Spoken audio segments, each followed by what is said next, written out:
Assalamu alaikum wa rahmatullahi wa barakatuh, chers frères et sœurs dans la lumière d'Allah.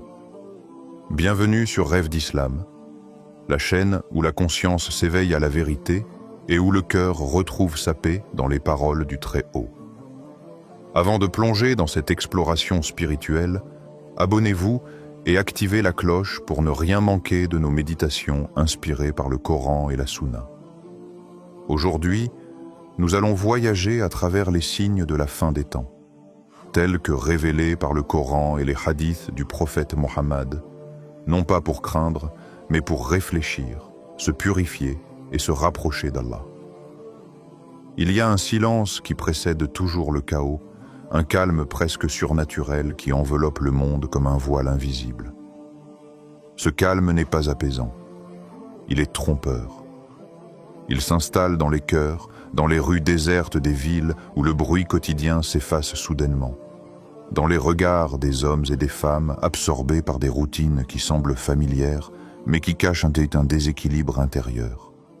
Le tumulte n'est jamais annoncé, et pourtant il se prépare en secret dans les fissures invisibles de la société et dans les failles de l'âme humaine. Allah nous avertit dans le Coran. L'heure viendra à l'improviste et les gens diront « Quoi ? Est-ce déjà l'heure » Sourate Al-A'raf, sept, 187. Ces paroles résonnent comme un écho dans le temps et l'espace. Elles nous rappellent que ce calme apparent n'est qu'une illusion, une pause fragile avant que l'orage de l'histoire et du destin ne se déchaîne. La vie, telle que nous la connaissons, peut sembler stable, mais sous cette stabilité se trament des forces qui ébranleront les certitudes les plus profondes. Regarde autour de toi. Les villes brillent de 1000 lumières artificielles, mais leurs habitants portent dans leurs yeux la fatigue d'une époque qui ne comprend plus le souffle de la nature, ni le battement de leur propre cœur. Les rires résonnent, mais l'âme soupire. Les horloges continuent de tourner, les saisons se succèdent, et pourtant le monde semble retenu dans un souffle suspendu, comme si la terre elle-même attendait, anxieuse, ce qui doit venir. Toi, qui écoutes ces mots, sens-tu ce voile? Sens-tu ce monde qui s'assombrit, même sous les éclats de la lumière que l'homme croit inépuisable? Il y a un murmure qui parcourt la création, un avertissement silencieux, une invitation à éveiller les consciences et à préparer le cœur à reconnaître les signes qui approchent. Imagine un monde où les repères s'effacent, où le vrai et le faux se confondent jusqu'à ce que le mensonge semble plus séduisant que la vérité. Le prophète nous a prévenus, parmi les signes de l'heure, l'homme mentira et on le croira, et le véridique parlera et on ne le croira pas, rapporté par Ahmad. Ces paroles ne sont pas seulement des avertissements lointains, elles résonnent dans nos vies contemporaines. Chaque jour, la vérité se heurte à des illusions qui scintillent plus fort, des mots enjolivés, des promesses vaines, des idéaux corrompus. Les cœurs se durcissent, comme recouverts d'une poussière invisible, et les âmes s'égarent dans une quête de paix qu'elles ne peuvent trouver dans le vacarme des apparences. Regarde autour de toi, les médias, les réseaux, les conversations quotidiennes. Combien d'hommes et de femmes acceptent le mensonge parce qu'il est séduisant, confortable ou simplement pratique? Combien refusent de la vérité parce qu'elle exige courage et engagement?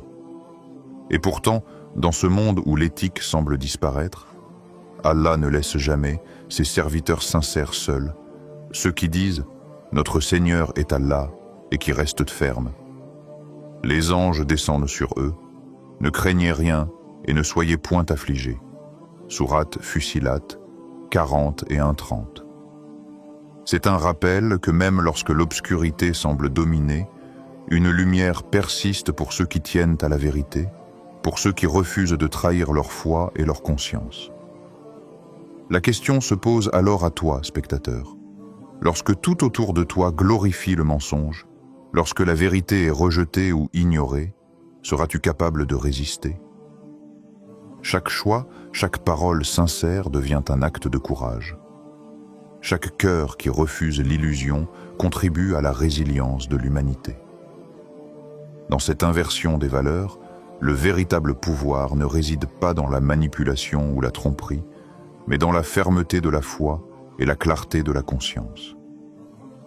Il y a des tempêtes qui ne se voient pas, des ouragans qui ne secouent pas la terre mais l'âme, les épreuves du Dajjal, la confusion des cœurs, les mirages séduisants de ce monde. Tout cela n'est pas seulement une prophétie, c'est une réalité que chaque croyant rencontre au plus profond de lui-même. Le prophète nous a mis en garde. Il viendra avec des choses qui ressembleront à la vérité, mais qui ne seront que mensonges. Muslim. Ces paroles sont comme un écho dans les couloirs silencieux de l'esprit. Les illusions peuvent paraître séduisantes. Les promesses d'un confort éphémère semblent irréfutables, et pourtant, elles sont construites sur le sable mouvant du mensonge. La véritable épreuve ne se mesure pas dans les guerres visibles ou les crises du monde, mais dans cette bataille invisible contre le doute, l'orgueil et la distraction. L'âme humaine est testée chaque jour par des choix minuscules. Un mot dit, une pensée tolérée, un moment d'indulgence dans la facilité. Allah nous rappelle cette fragilité intérieure. Leurs cœurs sont distraits. Sourate Al-Anbiya 21:3. Chaque cœur peut se perdre dans le tumulte des désirs et des préoccupations. Chaque conscience peut être égarée par l'éclat des faux idéaux. Et pourtant, il existe une lumière, un fil ténu qui relie le croyant sincère à la guidance divine. La vigilance devient alors une pratique quotidienne, un souffle de conscience dans chaque action, une méditation silencieuse au milieu du vacarme du monde. Spectateur, sens-tu ces forces invisibles qui cherchent à t'égarer? As-tu préparé ton cœur à reconnaître la lumière lorsque la tempête des illusions t'aveuglera? Chaque épreuve est un miroir. Elle révèle non seulement les faiblesses, mais aussi la force insoupçonnée qui dort en toi. La foi, ici, n'est pas une protection contre le monde extérieur, mais une lumière qui illumine ton intérieur, permettant de discerner le vrai du faux et de rester ferme lorsque tout semble vaciller autour de toi. Regarde autour de toi. Des gratte-ciel de verre et d'acier perçant le ciel. Des lumières artificielles scintillent comme des étoiles volées.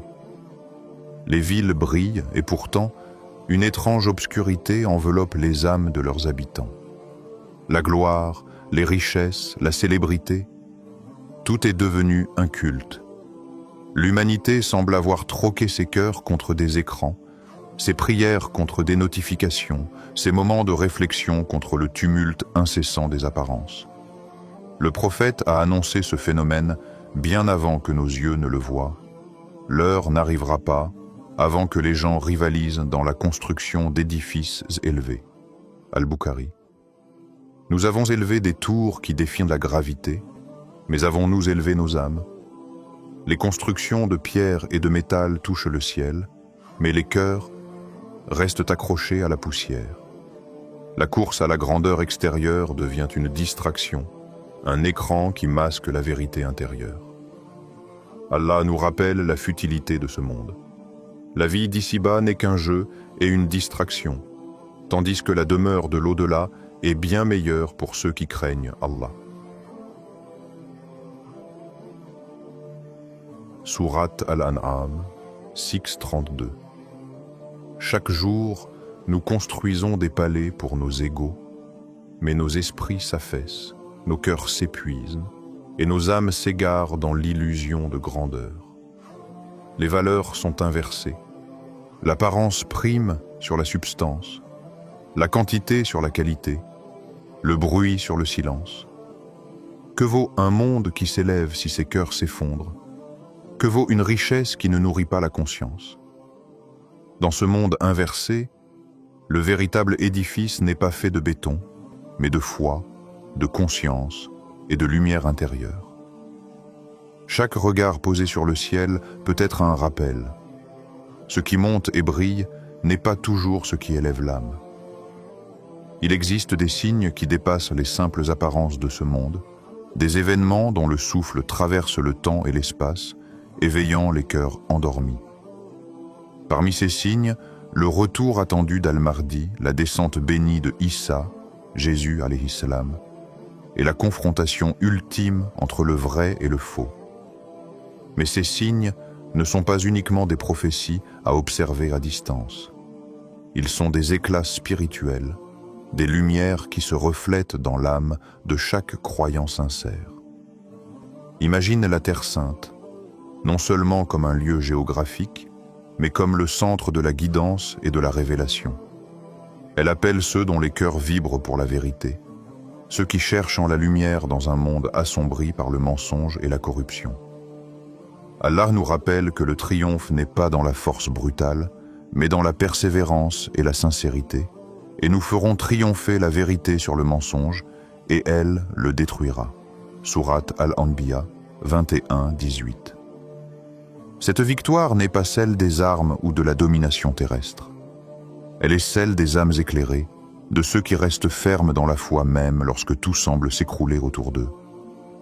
Chaque acte de patience, chaque parole sincère, chaque prière de cœur devient un éclat de lumière dans l'obscurité. Le message de ces signes est clair. Il ne s'agit pas d'attendre passivement, mais de préparer son cœur, d'affiner sa conscience et de fortifier sa foi. Car la véritable confrontation se déroule dans l'esprit et dans l'âme, là où les illusions du monde cherchent à semer le doute et l'orgueil. Dans le silence méditatif de la Terre Sainte, le croyant entend l'appel. Le moment approche où la lumière de la vérité dissipera le voile des mensonges et où la sincérité, la patience et la foi seront les instruments de la victoire divine. Il y a des tremblements que l'œil peut percevoir et d'autres que seul le cœur ressent. Le prophète nous a avertis des 3 grands secousses qui frapperont la terre, une à l'est, une à l'ouest et une dans la péninsule arabique, musulmane. Mais ces tremblements ne sont pas seulement géologiques.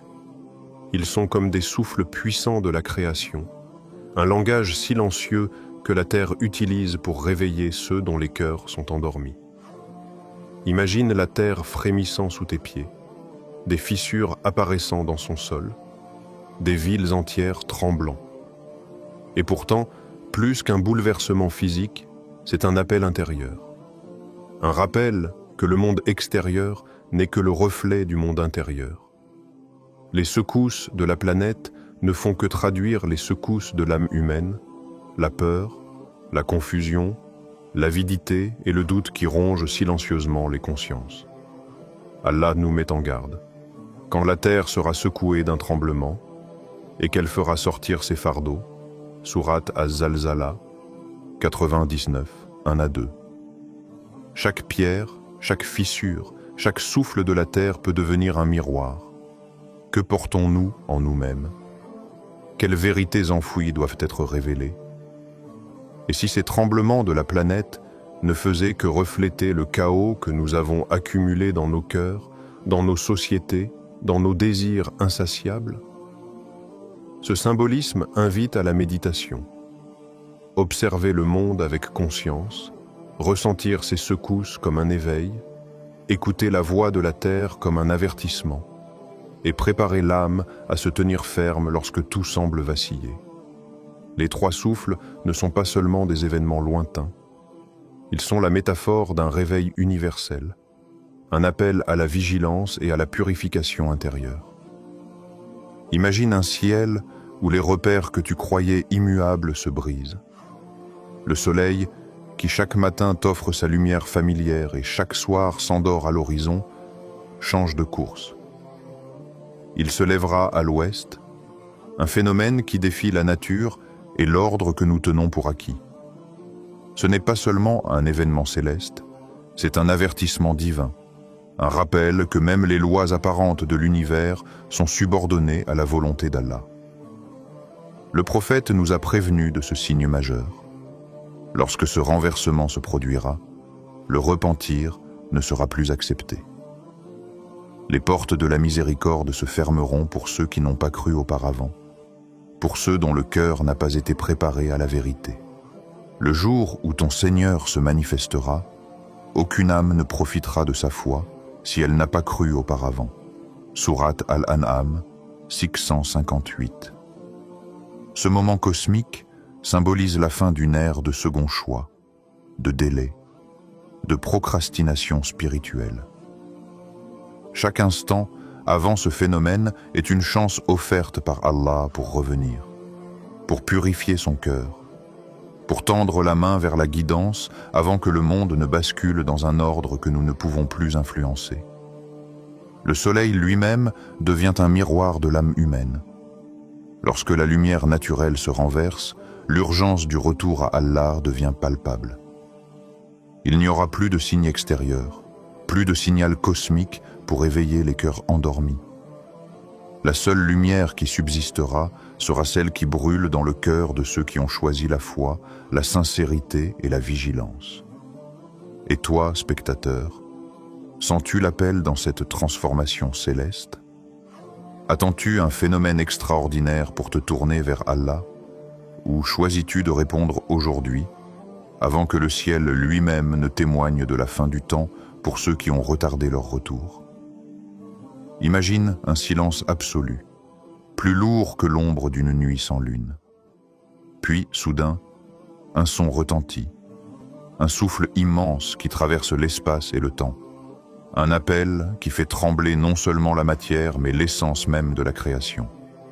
C'est le souffle de l'ange Israfil, dont la trompe annoncera le jour où tout ce que nous avons connu sera bouleversé. Le premier son sera de terreur, un choc qui fige le cœur et ébranle les âmes.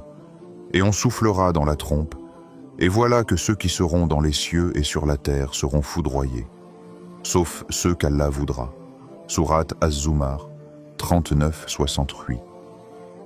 Ce souffle n'est pas seulement auditif, il est vibratoire, pénétrant chaque fibre, réveillant tout ce qui dormait depuis l'aube des temps.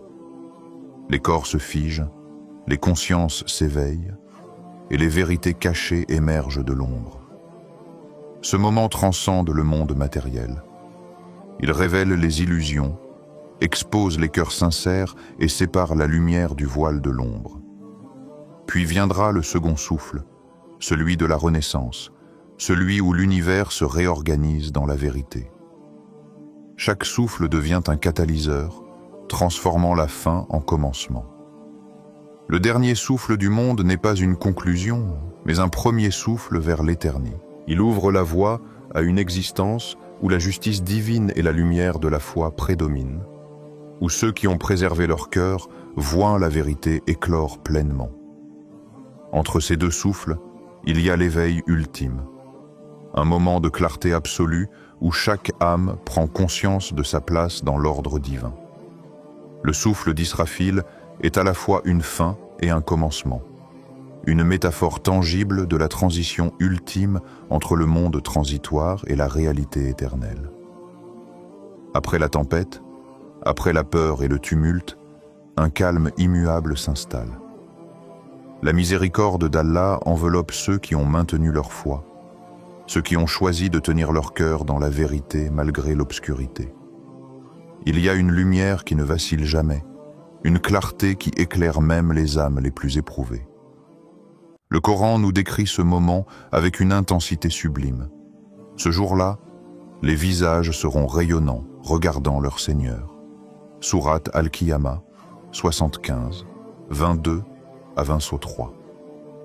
Ces visages illuminés ne reflètent pas seulement la joie, mais l'accomplissement de la foi, la plénitude de l'âme qui a résisté aux épreuves et a gardé le lien avec le Créateur. La peur laisse place à la paix, le doute à la certitude, et chaque cœur devient un miroir de la lumière divine. Ce n'est pas une fin, mais le commencement de la vérité absolue. Chaque souffle, chaque regard, chaque pensée devient un acte de communion avec la lumière éternelle. Les âmes apaisées, celles qui ont accepté la guidance et cherché la proximité d'Allah, entendent cet appel doux et profond. Ô toi, âme apaisée, retourne vers ton Seigneur, satisfaite et agréée. Sourate Al-Fajr, 4:29. 27 à 28, dans ce voyage, Rêve d'Islam devient plus qu'une chaîne. C'est un compagnon pour l'âme, une invitation à la méditation, à la réflexion et à la purification intérieure. Chaque instant peut devenir une porte vers Allah. Chaque geste de foi une marche vers la lumière. Spectateur, laisse ton cœur respirer cette lumière. Abonne-toi, partage ce message et permets à cette guidance divine de trouver sa place en toi. Wa assalamu alaykum wa rahmatullahi wa barakatuh. Rêve d'Islam, là où la foi rencontre la conscience et où l'âme retrouve sa lumière éternelle.